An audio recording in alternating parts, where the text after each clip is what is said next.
From 9 months old, Mary-Kate and Ashley Olsen were thrust onto the set, forced to perform before the world, while the pressures of fame shaped every moment of their lives. From Full House to building a billion-dollar fashion empire, the Olsen twins have faced struggles the public never saw. A life of isolation, scrutiny, and heartbreak society, media, and even figures like Oprah failed to protect them. In this video, we uncover the untold story of the Olsen sisters, exploring how the brightest child stars became some of the most reclusive icons in Hollywood. From the cameras of Full House to the courthouse and beyond, their journey is as tragic as it is remarkable. What really happened to Mary-Kate and Ashley? Let's find out. Mary-Kate and Ashley Olsen were born on June 13, 1986, in Sherman Oaks, California, into a lively family with an older brother, Trent, and a younger sister, Elizabeth, who later pursued acting. Their parents, David and Jarnette Olsen, separated in 1995, and their father's second marriage brought half-siblings Courtney, Taylor, and Jake. From just 6 months old, the twins were cast as Michelle Tanner on ABC's Full House. Creator Jeff Franklin was captivated by how naturally comfortable they were on set. To comply with child labor laws, Mary-Kate and Ashley alternated in the role throughout the show's 8-season run, which ended in 1995. Their rapid rise to fame came at a personal cost. By age 3, their parents hired manager Robert Thorne, who helped launch Dual Star, expanding the twins' reach into movies, books, music, and merchandise. By 6, they were Hollywood's youngest producers, and by 10, self-made millionaires. Despite the success, their childhoods were far from normal. Ashley later admitted they were deeply involved in business from an early age. "We've been really involved in the process from the beginning," she said. Mary-Kate echoed this in a 2010 interview, reflecting that their upbringing was something she wouldn't wish on anyone, feeling disconnected from her past and comparing it to being a little performing monkey. The twins' rise to stardom was more luck than planned. It began when their mother sent a photo of them to a casting agency, eventually landing them roles on Full House. Yet their journey wasn't easy. John Stamos, who played Uncle Jesse, admitted that working with the twins could be challenging. Their frequent crying added stress to an already hectic set, and at one point, producers considered recasting the role. In the end, Mary-Kate and Ashley remained, as no replacements fit the part. During the first season, Mary-Kate did most of the filming because Ashley was too scared to be on set. As fame grew, so did the darker side of their lives. The public and media often forgot the twins were children. A 1991 Washington Post profile highlighted how constant attention and pressure contributed to struggles with identity and mental health. Life after Full House meant coping with family upheaval. In 1995, their parents divorced publicly, shattering the stability the twins had known. David began a relationship with Mackenzie, a colleague, and married her a month after the divorce became public.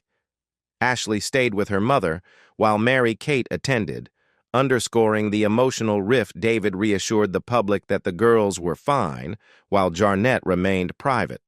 Despite the turmoil, the twins tried to maintain normalcy. In a 1996 interview, Mary-Kate said they still went to school, played with friends, and had sleepovers. They attended Campbell Hall Episcopal School, offering a break from Hollywood's constant scrutiny. Yet their lives were far from ordinary. Their careers always came first, often overshadowing typical childhood experiences. For instance, they missed their senior prom to promote the movie New York Minute. They even joked about it during their Saturday Night Live monologue, but the reality of their teenage years was anything but typical. As they moved into adulthood, the challenges didn't end. Following their parents' divorce and the relentless pressures of fame, the twins faced even darker struggles. In the early 2000s, rumors about Mary-Kate's health began to circulate, and the media made cruel, insensitive remarks, intensifying the pressure she faced. Shortly after high school, Mary-Kate was admitted to a rehabilitation facility for an eating disorder, with her father and therapist intervening out of deep concern for her well-being. In the months after, the twins appeared on The Oprah Winfrey Show, where Oprah pressed them about the rumors, even asking pointed questions about their dress sizes. Ashley tried to shield her sister, but Oprah persisted, making the situation even more painful. Few realized that Mary-Kate was a master at hiding her struggles, keeping her pain even from those closest to her. Denny Gordon, director of New York Minute, recalled dining with her without suspecting anything, and Dr. Drew Pinsky, who played their father in the movie, noticed no red flags. This ability to mask suffering is common among people with eating disorders. It wasn't until 2008, in an interview with LA, that Mary-Kate spoke openly about her battle with anorexia. She reflected on how hard it had been to ask for help and be honest with herself.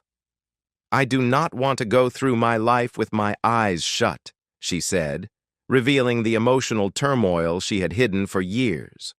While the media focused on Mary-Kate's health, painting her as a hard-partying teen, rumors of substance abuse began to swirl, fueled by her thin appearance and the tabloid image of her lifestyle. The twins even joked about their weight in a Saturday Night Live sketch, mocking the media's obsession. "You're so skinny, eat a sandwich." But behind the humor, the reality was far from lighthearted. By 17, Mary-Kate had little control over her treatment as a minor. Her parents oversaw her decisions. She attempted outpatient treatment during her first semester at NYU, but the pressures of fame made it difficult to follow through. Despite these struggles, Mary-Kate and Ashley continued running their business empire. Dual Star Entertainment Group thrived, producing movies, books, and fashion lines, but the pressure to maintain their public image while managing personal challenges was immense. The twins' lives were constantly scrutinized, and they became a source of fascination and controversy. For years, they maintained an image of innocence, claiming they neither smoked nor drank. In a 2003 Rolling Stone interview, they publicly distanced themselves from the excesses common among other young celebrities. Over time, the twins' once squeaky clean image began to fray.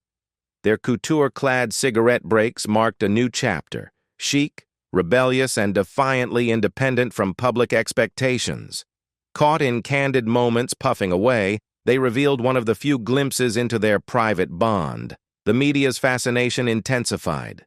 The sight of the impeccably dressed, aloof twins sharing a cigarette added to their mystique, symbolizing a subtle retreat from the limelight and a small act under their control. It became a signature image, cool, effortless, and undeniably rebellious. Photographer Rachel Handler captured this allure, noting that such rare photos offered one of the few authentic glimpses into their inner lives. The Olsens' glamorous aloofness, paired with casual defiance, made them seem almost untouchable. But not everyone viewed it positively. Life and Style criticized their increasingly haggard appearance, while Page Six reported that at Mary-Kate's wedding to Olivier Sarkozy, large bowls of cigarettes were offered to guests, as if part of the ceremony. In the public eye, the twins' smoking was more than a personal habit. It became a symbol of rebellion against constant scrutiny and a reminder of the immense stress they lived under. Mary-Kate's commitment was so pronounced that during a 2010 Fashion Week party in New York City, she was scolded twice for lighting up indoors. The defiance was clear. Despite pressure to conform, she risked professionalism and image for a fleeting moment of relief. It wasn't just a habit. It was a statement. Mary-Kate's love life was equally under the microscope, with every relationship fueling media attention. From artist Nate Lohman to Max Winkler, son of Henry Winkler, and later her marriage to French banker Olivier Sarkozy, her romances have long been a source of fascination. One relationship, however, stood out for its tragic ending. In 2008, reports surfaced of a casual romance with actor Heath Ledger. They had been dating for several months, sharing affection and Marlboro Reds, but the connection was brief. The world was shocked when Ledger died from an accidental overdose in January 2008. Media scrutiny quickly turned to Mary-Kate, especially after the New York Times reported that Diana WNC, the masseuse who found Ledger, called Mary-Kate twice before dialing 911. Reaching her via Ledger's speed dial while she was in California, Mary-Kate reportedly promised to send private security, showing just how close they had grown in a short time. When Ledger was unresponsive, WNC called 911 and tried to revive him, but it was too late. His death was ruled an accidental overdose of prescription medications. The circumstances, however, cast a long shadow over Mary-Kate, who reportedly refused to cooperate with investigators without immunity. The case was eventually dropped, with no evidence linking her to Ledger's death, but the incident haunted her for years.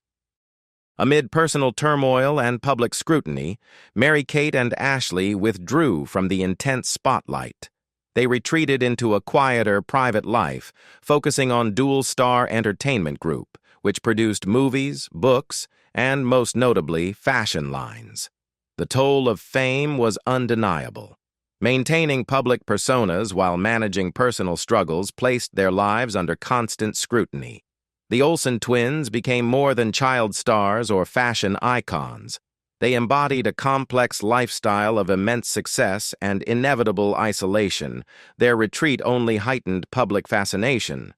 Since Mary-Kate's minor role in Beastly, 2011, the twins have been increasingly elusive, often cloaked in oversized couture and long, tousled hair, appearing only at select events like the Met Gala or Fashion Week to promote the Row and Elizabeth and James.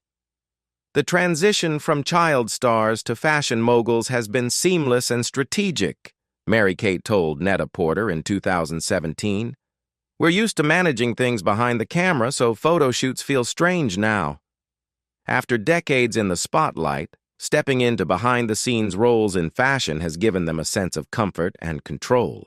Despite their fame, the Olsen twins have deliberately stepped away from the spotlight, preferring to work privately and avoiding social media entirely. Ashley noted that this choice helps them stay sheltered from the pervasive online scrutiny that dominates celebrity life. Their first public selfie, shared on Sephora's Instagram in 2016 to promote their brand Elizabeth and James, was a rare and stylish moment, one they have rarely repeated. They continue to keep their lives largely out of public view, embracing only the moments they choose to be seen. This preference for privacy extends to their roots. The twins opted out of the Fuller House reboot, disappointing fans but reflecting a desire for control over their careers. Over the years, they have fully embraced life as fashion designers and entrepreneurs, running a billion-dollar empire while keeping their personal lives intensely private. As fashion moguls, Mary-Kate and Ashley have built The Row, a luxury label known for minimalist, high-quality, and timeless designs. Dresses often retail around $6,500, and their commitment to understated elegance has made the brand synonymous with refined glamour. The twins' journey in fashion hasn't been without controversy. In 2015, former interns of The Row, led by Shahistani, filed a class action lawsuit against Dual Star Entertainment Group, claiming wage theft and grueling 50-hour weeks performing tasks normally assigned to paid employees. Some were even hospitalized for dehydration after extreme conditions. While the twins' representatives called the lawsuit meritless, it was settled out of court for $140,000, divided among 85 interns, acknowledging the hardships endured while contributing to the Row's success. Mary-Kate and Ashley's lives have also faced personal challenges. Mary-Kate's marriage to French banker Olivier Sarkozy drew public attention, and in April 2020, she filed for divorce. COVID-19 delayed proceedings, and when Sarkozy allegedly tried to force her out of their apartment, she sought an emergency order and refuge with Ashley and close friends. Her prenuptial agreement helped protect her assets, amid the legal chaos and public scrutiny. The twins also endured the sudden death of their beloved TV father, Bob Saget, in January 2022. Saget, who had played their father on Full House, had remained close to the sisters. They mourned deeply, calling him loving and generous, and attended his funeral to honor the mentor who shaped their early lives and careers. Ashley has faced serious health challenges as well. In 2015, she was diagnosed with late-stage Lyme disease, which left her haggard and withdrawn. In 2016, a botched plastic surgery caused necrosis, swelling, and bruising, requiring intensive oxygen therapy. Despite these setbacks, Ashley recovered and remains cautious about future procedures, choosing to stay out of the public eye to prioritize her health and well-being. The story of Mary-Kate and Ashley Olsen is one of incredible success, shadowed by immense personal struggles, public scrutiny, and private heartbreak. From their rise as child stars to building a fashion empire, they have endured challenges most can't imagine, yet they continue to persevere on their own terms. What do you think? Has the world been too harsh on the Olsen twins, or have they handled the pressure with remarkable strength? Share your thoughts in the comments below, and don't forget to like this video and subscribe to our channel for more stories uncovering the hidden struggles behind fame. Until next time.